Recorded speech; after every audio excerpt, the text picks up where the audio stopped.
my mental health is to be creative and crafty.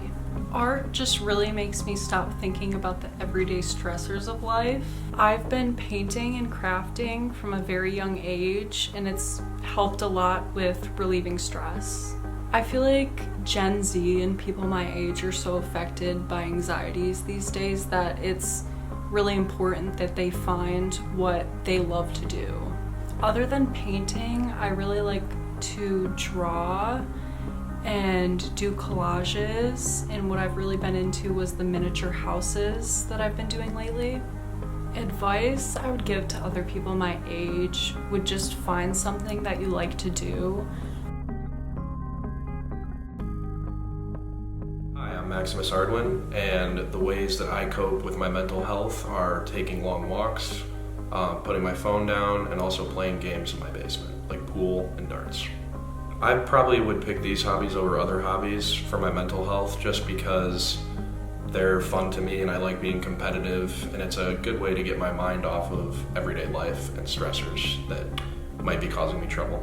Things that I think would be bad for mental health would be, number one, definitely scrolling through social media, especially if you're like in a very bad state of mind. It's not good, it doesn't help. You know, you can get fear of missing out, just seeing your friends and other people doing fun stuff and you're not there. So I would recommend just staying off social media and your phone in general, probably. Taking walks for me has really helped with my mental health because I get to be out in the fresh air and I get to take my two cats that I have with me, which is fun. They love to go in the stroller.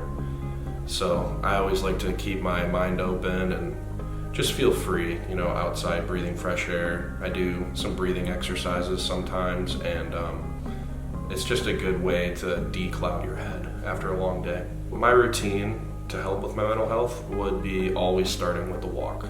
You know, get out of bed and get on your coat if it's winter and just go out and take your animals for a walk. And that would be the first thing that I would do, and then you know, try not to use my phone too much during the day, and then sometimes later in the evening or early evening, I'll go downstairs, play some games, maybe invite some friends over to play darts and pool and watch TV, stuff like that. So it really helps me just wind down being around others and playing competitive games that I like. I would just recommend to people who are Gen Z like me to, you know, try to get off the phone as much as possible. Go out, meet friends, play games that you like, go find hobbies that you like.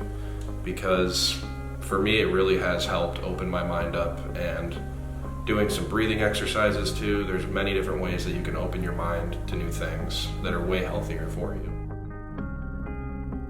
I think mental health is important among our generation because a lot of us struggle with mental health, and if you don't talk to people about it, if you don't talk to friends, family, a therapist, whoever you so choose, your dog, your cat, then keeping all of that bottled up inside is gonna make it so much worse. At least talking about it to whoever it may be can help a lot and can help prevent you from making any decisions you might end up regretting, and can help you to just prevent any bad decisions you could make while in the midst of a spiral.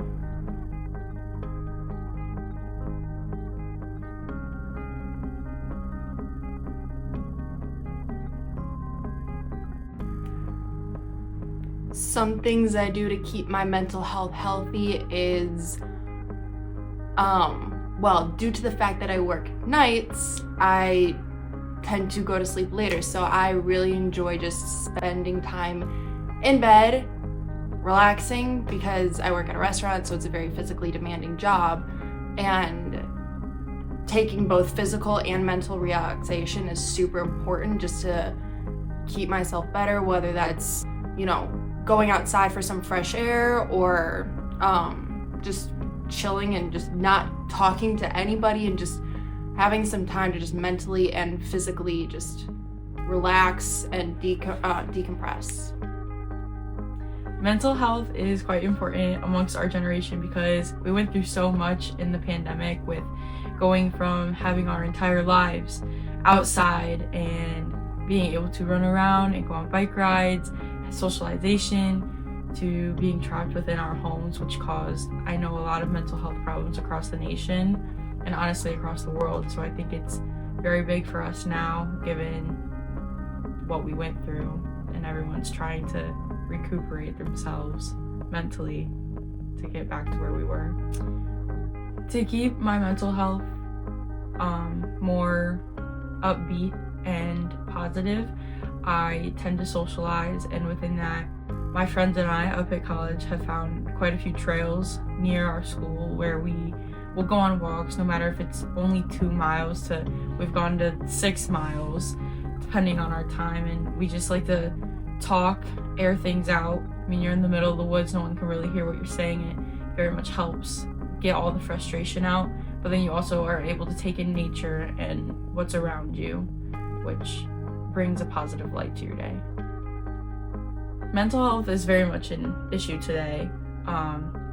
Other generations don't understand it as much as I feel the newer generations do, which makes it very hard for them to understand what you're going through, how you're dealing with it. With social media being such a big thing with our generation, it makes mental health 100 times more complicated, and that makes it a problem.